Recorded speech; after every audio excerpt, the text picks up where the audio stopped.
All right. The next few days, actually leading into next week, I did put up here, I didn't want it to confuse you before because the test is not this week Tuesday. Test is next week Tuesday. So a week from yesterday. We are actually done covering the methods you use to factor. So today what we're doing between today and tomorrow, we are just summarizing what we have done. So it's putting it all together. And then tomorrow is, or like I said, between today and tomorrow, it's summarizing and practicing. And then there's going to be a couple of days to review, which is really going to be more summarizing and practicing. So this is already starting to review. And the test is next week, Tuesday. Okay, so just so you know, that's coming up. So this, as part of your notes, this sheet right here is super helpful because it summarizes the 4 different factoring methods we've done, and then it gives an example that's typed out. You have a lot of examples from your notes, from your assignments, but this is one table that summarizes the whole thing. So if we summarize this, just so you understand it, I'll highlight some things, point some things out. I would recommend doing that on yours too. If you don't, I mean, not that you have to have a highlighter, but just so it's not blank and you can kind of organize your thoughts.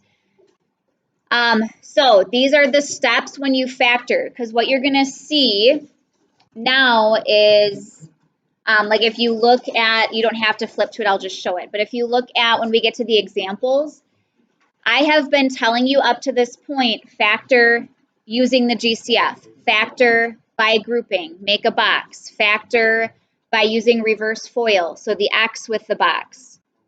I've been telling you that. These directions just say factor each polynomial completely. And that's it, you're just factoring. You have to determine, based on the polynomial, what method you're supposed to use. Okay? Yes, there will be some on the test where it'll say in the directions what to do. Otherwise, if it just says factor completely, you have to decide which one to do. So going back to the steps, when you have to decide what to do, these are the things you look for. This is the order I would look for them in. So step 1, you always start out looking to see if there's a greatest common factor. This is for any number of terms. So whether you have 2 terms, 3, 4, 5, 6, 7, doesn't matter. Look to see if all of your terms have a greatest common factor. And then there's an example here. This is a trinomial. There's 3 terms. And all 3 terms, 4, 2, and 6, have a 2 as their GCF. And then between x cubed, x squared, and x, remember with variables, it's the variable to the lowest power, because that's what they have in common. So it would just be x to the first. So your 2x is your GCF. That gets written in front when you factor. And then what's in parentheses is what you have left when you divide everything by your GCF. So if I divide all of these by 2x, I would then get 2x squared plus x, or 1x, and then minus 3. Okay, so that would be your answer there. So you always look for a GCF first, no matter how many terms you have. That's the first step always. Then from there, you can look to see, do I have 2 terms, so a binomial? Do I have 3 terms, a trinomial? 4 terms. So you look to see how many terms specifically you have. If you only have 2, then you check to see, is it a difference of squares? That's what we did yesterday. So are the 2 terms being subtracted, and are they perfect squares? Can you take the square root? So if you had something like this, we saw these yesterday.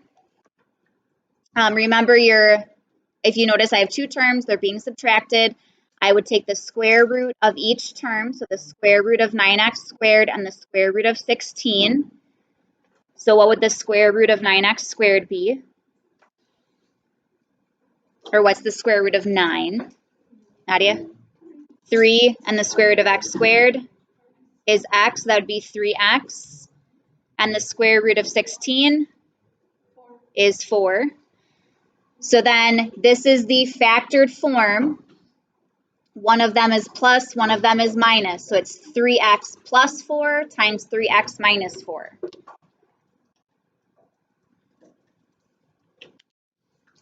Okay, so maybe I should do this too. This would be the factored form, the answer. Okay, but that's what we did yesterday. So if after you've checked for a GCF, then look to see if I have two terms. Can I take the square root of both? Is it a difference of squares? And if it is, you have to factor that. Then after you've looked for a GCF, say you had 3 terms. Instead, this is a trinomial.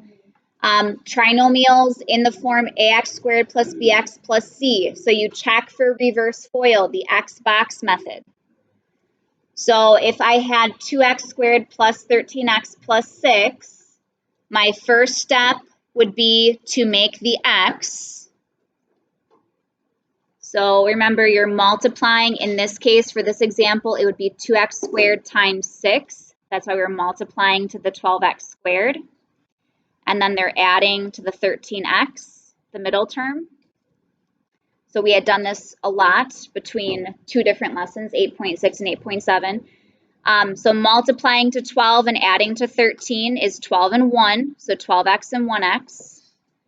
And then from there we make the box. So the first term, the 2x squared, goes in the top left. The 2 terms from the diamond go on the diagonal. And then the 6 goes here. So you could either draw arrows or could do this. We've done this a lot, but if you're still getting mixed up where the terms go, in that box. And then remember, across the rows and down the columns, you're taking out the GCF, the greatest common factor.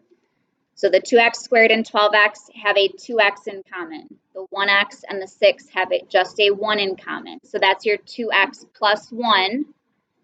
And then 2x squared and 1x have an x in common. 12x and 6 have a 6 in common. So that's the x plus 6. And so this would be the factored form. Okay, so if you, again, look for a GCF first, then if you have a trinomial, that's the method to use. Okay, and the last thing, again, after looking for a GCF, say you realize you have 4 terms, the only way to factor this is to factor by grouping, which again is making that box. You just already have the 4 terms. So if these are my 4 terms, then you can see where they go in the box. You just kind of keep them in order. Again, take out the GCFs, and that's where we end up with the 4y plus 3 they have down here, and 3y plus 2 is over here.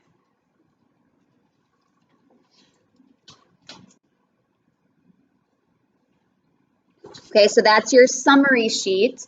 Now, even for today, if it's helpful to you, because I know I have these stapled together, but maybe when we get to the examples, I do want to go through what's on the back.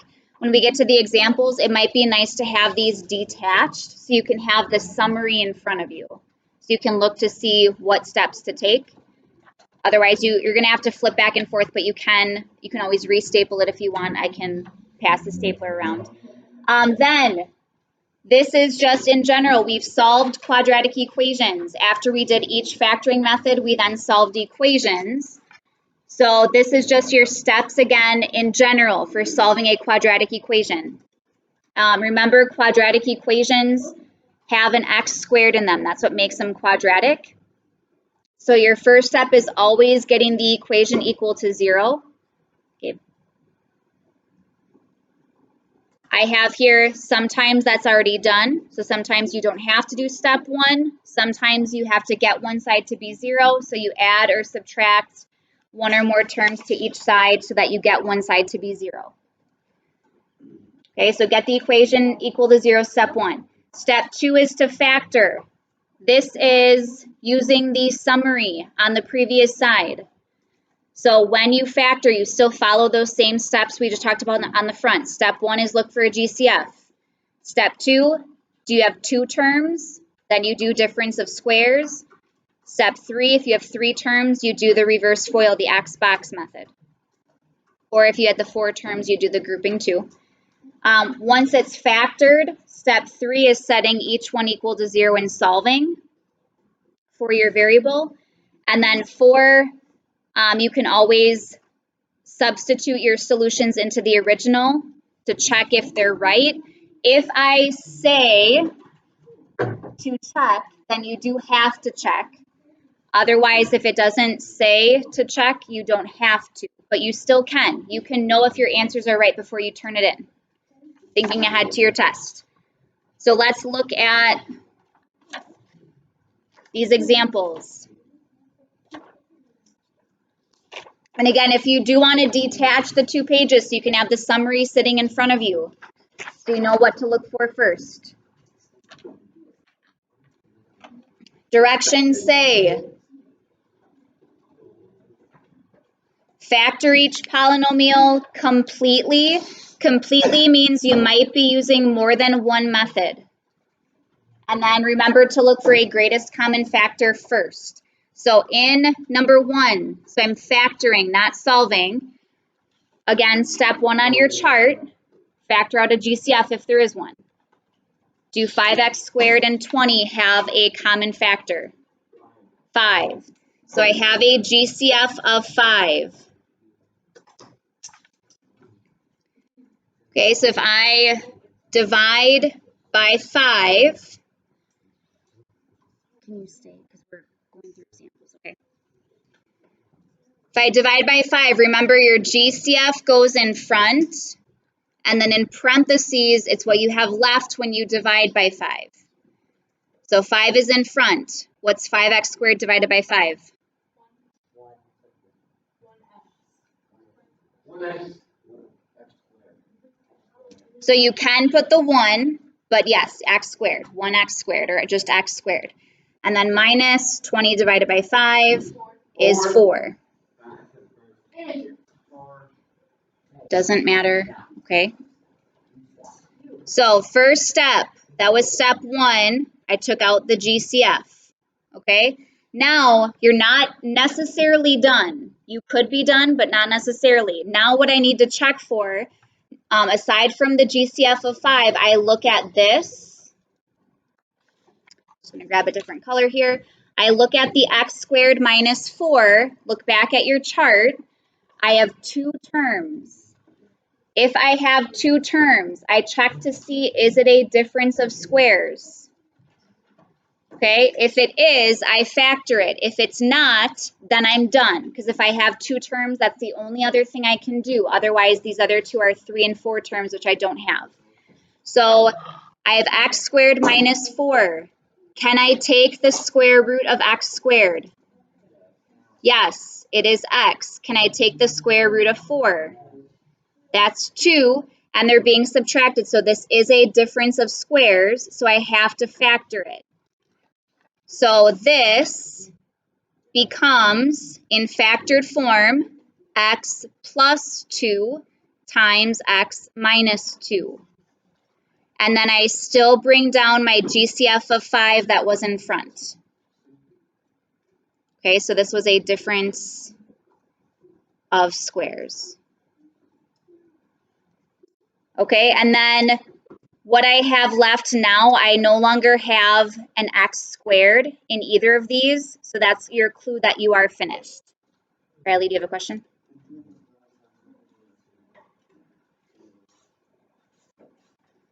Like starting with the difference of squares? Like starting with this, you mean? Not from the very beginning, because 5, you can't take the square root of 5 or 20. So you have to take the GCF of 5 out first. Otherwise, you don't have 5 and 20 are not perfect squares. You wouldn't be able to take the square root.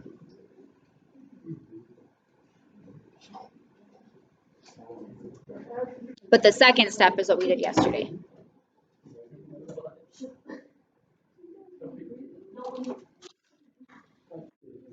Okay, looking at example 2. So this is, like I said, this is your thought process as you're working through it. So I have 2a squared plus 24a plus 64. First, is there a GCF? They all have a 2 in common. Do they all have a variable? No, so you wouldn't take out an a because the last term doesn't have an a. So I'm just factoring out a 2. So I take the 2 out. I'm dividing all of these by 2. 2a squared divided by 2 is a squared. 24a divided by 2 is 12a. What is 64 divided by 2? 32. Okay, and again, you might be done, but now I should check the inside parentheses. If I can factor that further, how many terms do I have in the parentheses? I have 3. So you look at your summary. If I have 3 terms, if I have a trinomial, I should factor this using the Xbox method. Okay, so you have to just kind of, the 2 is there in the very front, but you're ignoring it for this step. Okay, the 2 is not part of this step. So when I make the X, I am going off of this trinomial in parentheses, not my original problem. So what would I be multiplying to on the top here? 32a squared. And then I'm adding to, what would go down here? 12a. Okay, so I need 2 numbers that multiply to 32 and add to 12. 4 and 8. So I have 4a and 8a. Okay, then I set up the box.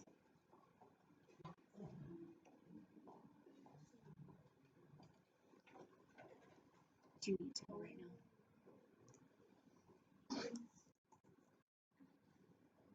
Can you fill it all so I can keep teaching here? So now in the box, what would go in the top left? Just the a squared. Yep, so remember, that's why we're going through this. It's just off of this one, not the original. So a squared, and then I have my 4a and my 8a here. And then what goes here? 32, the last term right here. And then cross the rows, down the columns, take out the GCFs. So a squared and 4a have an a. Guys, it doesn't matter who said it first.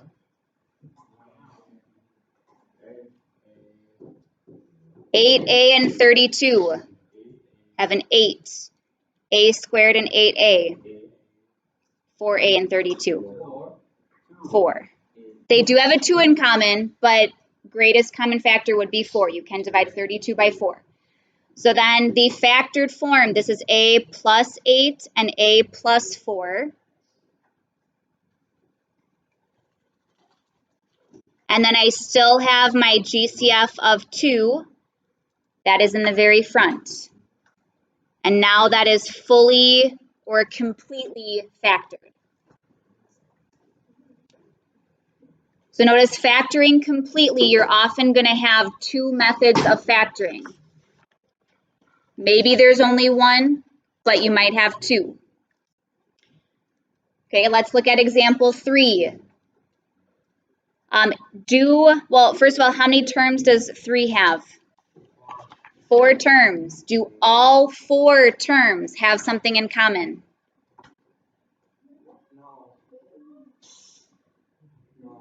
No. So we have the coefficients 2 and 7. The only thing 2 and 7 have in common is 1. And then they don't all have a variable or even the same variable. So there's no GCF. I'm just going to make a note here, no GCF, just to remind you when you're looking back at this that you did look for one first. And then when you have 4 terms, the only other way to factor it then is by grouping, the box method, setting up a box.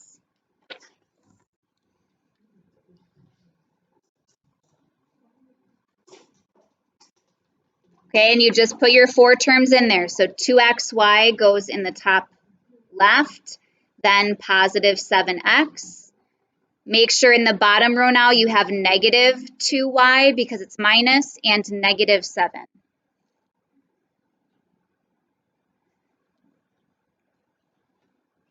Okay, and go across the rows down the columns, take out the GCFs. So 2xy and 7x have an x in common. Hold on. I'm hearing a lot of things. I'm hearing no's and 2's in there. So are you saying 2i for this?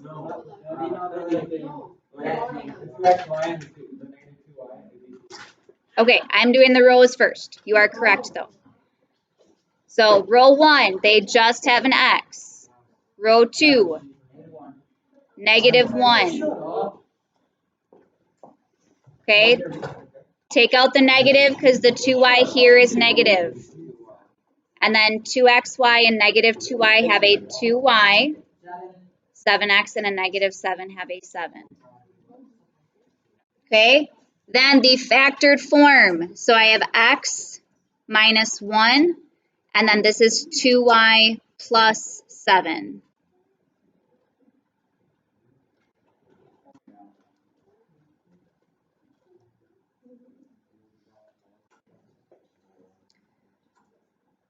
All right, let's see here.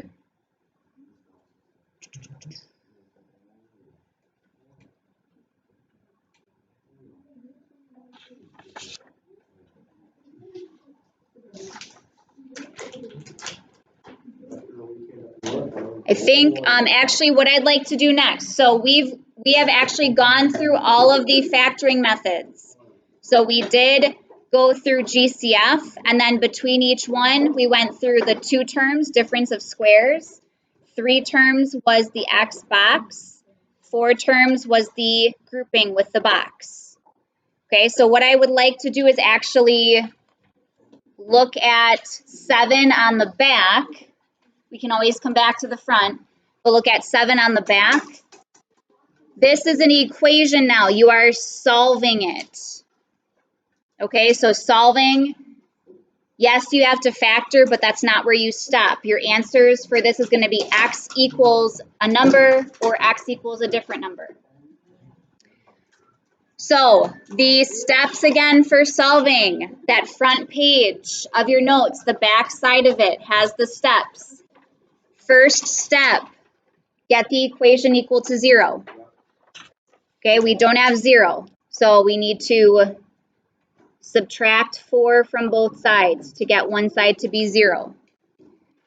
So I have 24x squared minus 10x minus 4 equals 0. Okay, that was step 1. Then step 2 is to factor the other side, the left side in this case. And when you're factoring, you're still following these steps. So 24x squared, 10x, 4. Is there a GCF?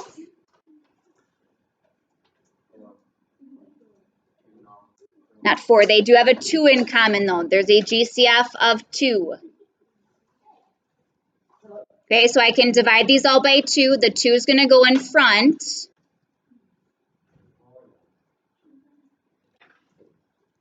So 24x squared divided by 2. And then minus 10x divided by 2, 5x, minus 4 divided by 2 is 2. You still have the equal 0, so don't leave off your equal sign.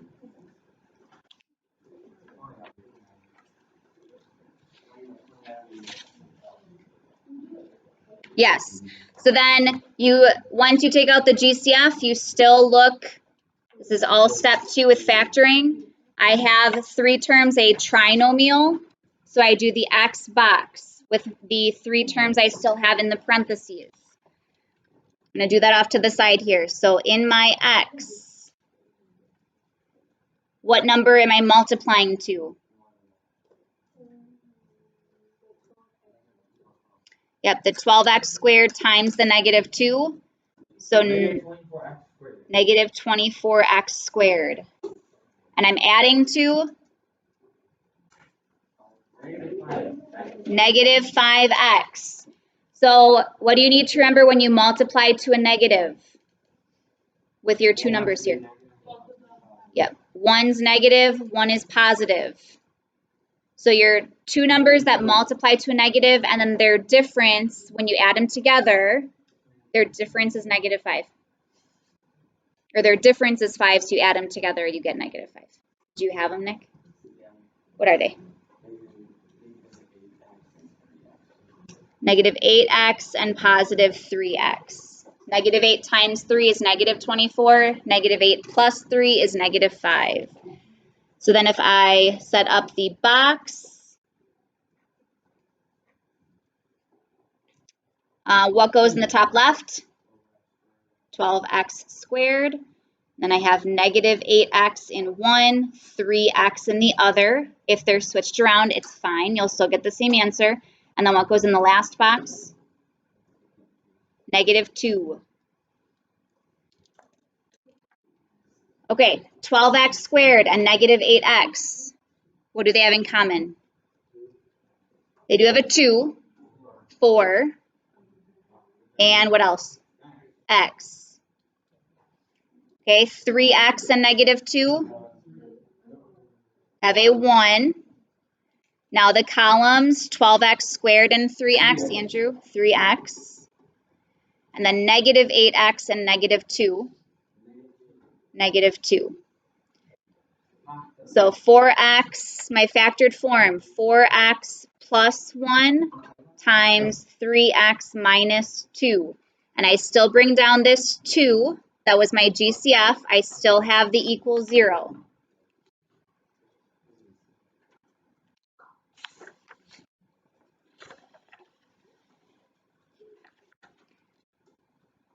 Okay, that was all step 2. Step 3 then is set each factor equal to 0 and solve each linear equation. So notice you have 3 factors here. 2 is a factor, 4x plus 1 is a factor, 3x minus 2 is a factor. So I have 2, I set that equal to 0, or 4x plus 1 equals 0, or 3x minus 2 equals 0. Now the first one though, does 2 equal 0? No. So this, when you do have that GCF, if it's just a number, like there's not even an x here, I can't solve this. So that you can just disregard.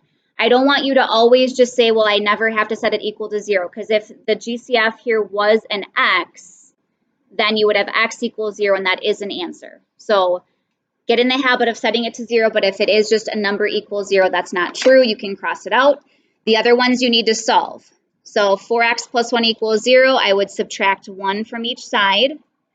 So 4x equals 0 minus 1 is negative 1. Divide by 4. So x equals, you can either leave it as negative 1/4, or if you put the decimal, that's negative 0.25, that's fine. Or I need to solve the other one. I would add 2 to both sides. So 3x equals 0 plus 2 is 2. Divide by 3. X equals, leave it as 2/3. This one would be a repeating decimal. It's 0.6 repeating. So I guess this one I would prefer you leave as a fraction, but if you had 0.6 repeating, that is correct. So these are the 2 solutions to that equation.